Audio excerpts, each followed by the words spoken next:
और अमरजीत चावला जी हैं कांग्रेस पार्टी के जिम्मेदार नेता और यहाँ एक बड़े सक्रिय तौर पर जवाब देने कांग्रेस का पक्ष रखने आने वाले प्रवक्ता। आप दोनों से शुरुआत करेंगे। बोलिए चावला जी, आज पहले आप रखिए इस विषय पर बात।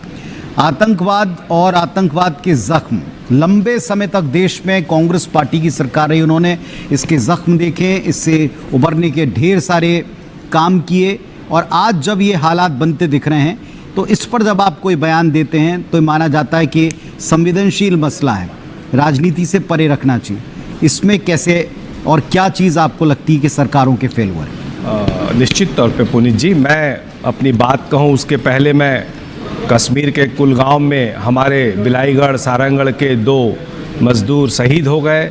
मैं अपने कांग्रेस परिवार की तरफ से जम्मू कश्मीर में शहीद हुए अपने इन मज़दूर भाइयों को श्रद्धांजलि देता हूं और उनके परिवार के प्रति अपनी बहुत ही गहरी संवेदनाएं भी व्यक्त करता हूं। बहुत अफसोस की बात है कि हमारे भाइयों को वहां पर टारगेट किलिंग की गई, उन्हें पूछकर उन्हें मारा गया और इतनी कायराना और अमानवीय हरकत की गई।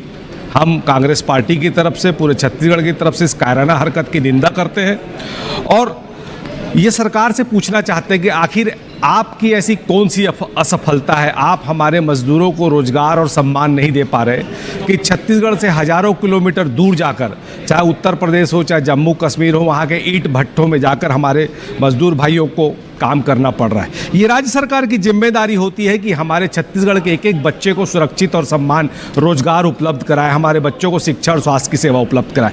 हमारी मांग है, आपने 20 लाख की घोषणा जरूर कर दी मुख्यमंत्री जी, पर हमारी ये मांग है, ये तो ऊँट के मुंह में जीरा डालने वाली बात है। आप जब बड़े बड़े उद्योगपतियों को पूरा छत्तीसगढ़ सौंप दे रहे तो क्या हमारे अपने एससी भाई जो है मजदूर जो शहीद हो गए, क्या उनको 1-1 करोड़ रुपए मुआवजा नहीं देना चाहिए? क्या उनके परिवार के एक सदस्य को नौकरी नहीं देनी चाहिए? क्या उन मजदूर भाइयों के बच्चों को शिक्षा की पूरी व्यवस्था नहीं करनी चाहिए? हम आतंकवाद पर कोई राजनीति नहीं करना चाहते पुनीत जी।